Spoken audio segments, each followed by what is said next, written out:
Welcome to our tutorial on creating an easy and compact side menu in PowerApps. In this video, I will show you how to enhance your PowerApp interface with a sleek and easy to build navigation menu. So let's get started after this short intro.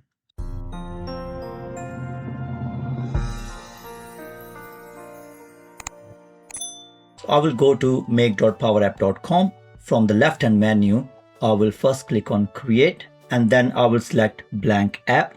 From the app options, I will select blank canvas app. I will click on create. I will give this app a name. I will just call it Contoso app and I will click on create. I have a blank canvas app in front of me. First thing, I need to go to the app on start property. So I will select this app menu here. And then from this drop down, I will select on start property. Here I need to define a variable. A var menu expanded by default is equal to false. So that's the variable I set on the start property. Navigate back to the screen 1, which is your home screen. So let's rename it to home. Before I add the side navigation, let's add a header so this app will look more better. So I will go to this insert drop down and then I will search for header.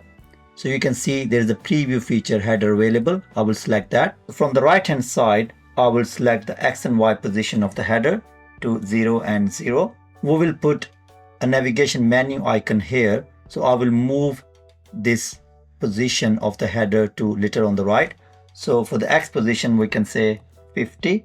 And then in terms of height, we can say 50 as well. So that's the height of that header. And the size of this header, because we have changed the X position by 50, so we can say parent.width minus 50. So we can then see that it is fitting well in our app. Next, we can change the style in terms of how the header will look. So we can change it to neutral or we can change it to light. So let's leave it light style here. It has already added the current logged in user image here. And then for this one, we can add the icon for the app. I will go to this logo drop down and then I will click on upload. I will select this Contoso image and click open. Now the image is showing inside the header. Now we are done with the header. Next, let's create a rectangle. So I will click on insert and start typing rectangle. And we will change the width of this rectangle. You remember we initially defined a variable. So we are saying if var menu extended is true, then the width of the rectangle is 200, otherwise 50. Let's check the height. Height will be app dot, because we need to fit this rectangle just over here. So we can add a toggle button here. So we can say app.height minus 50. So that's our rectangle size. Now we can set the X position of this rectangle. So the X position will be 0. Y position of this rectangle to be 50. So we can see it's nicely positioned here next to the header. So this is the place where we can add this toggle button now. For that, I will click on this drop down and I will select the hamburger menu. So that's the icon we will display here. We'll change the X position to 0. Y position to 0 as well, and the size we can do 50 width and 50 height. So that will perfectly put that hamburger icon between the header and the side menu. Now we need to update the on select property of this toggle icon. So on select, we will say update context var menu expanded, not var menu expanded. Every time you click, it will do the opposite. So if it false, when I click, it will make the property true. And if I click again, it will make the property false. So based on that, we will show and hide the menu. Next, let's insert a button. Let's change the text of this button to call it home. Next, we need to set the X property of this button. The X property will be if var menu expanded, then the X property will be 20, otherwise minus 100. And then we'll set the Y property. So the height of this header is 50. So we can show directly next to it or maybe with a little distance. So we can just say the Y property is to be 50. Now let's change the width of this button. So I will select width property. Instead of static value, I will say if var expanded, then 180 width, otherwise 0. Next, I will select this button from the left menu. And in terms of icon on the right hand side, I can select the home icon. And the alignment, I can set it to align left. And make sure that we have a visible property set to true. Okay, so let's test this now. If I click on play, And now if I click on this hamburger icon, I can see the button. If I click again, the button disappeared. So we can see that the menu is nicely coming up. So let's add some more buttons here. So I will click and we can see the button here. I will close the play mode. Next, I will copy this button. So I will select the button, hit Ctrl C and Ctrl V, and then I will change the Y position to 100. I will change the text to issues, for example. So we want to show the issues list here, and I can change the icon. I can select issues button now, hit Ctrl C and Ctrl V again. Now we got another copy of it.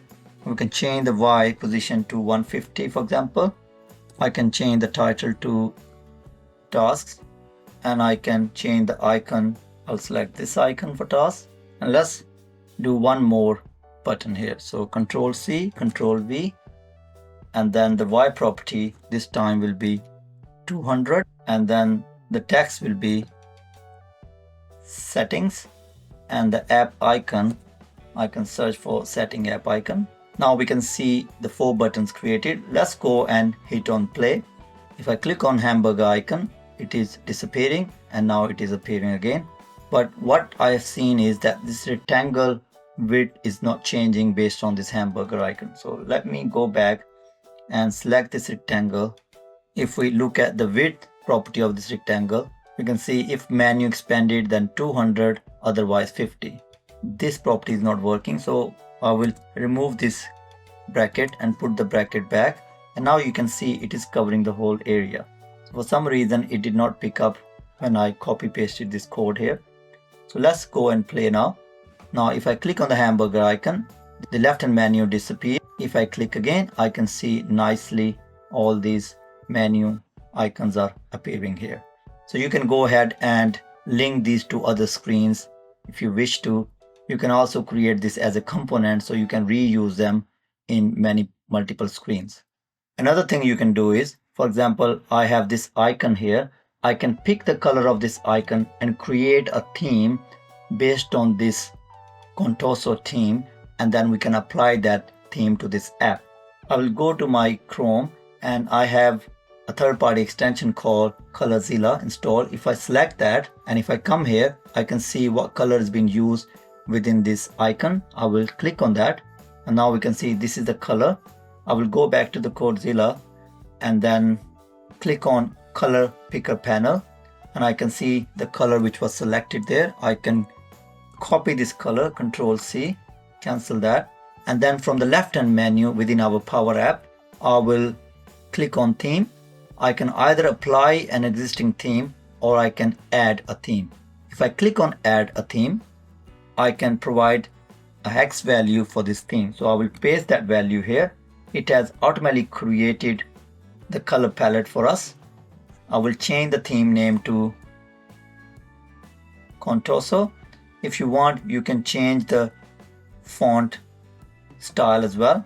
For example, I will change it to Verdana, and I will click on create. Straight away you can see that the new color scheme is applied. Now if I go and preview this app, if I click on the hamburger, it disappears, and if I click again, it appears again, and now you can see nicely looking side menu is available for you to use. Thank you very much for watching this video. Consider subscribing if you're new to the channel by pressing the red subscribe button below this video, and click the notification bell icon so you don't miss any of my future videos as I upload new videos every week. If you have any question regarding Power Apps or Power Platform, add in the comment section below. I review the comments from you on daily basis, so I'll be happy to answer your questions. Thank you.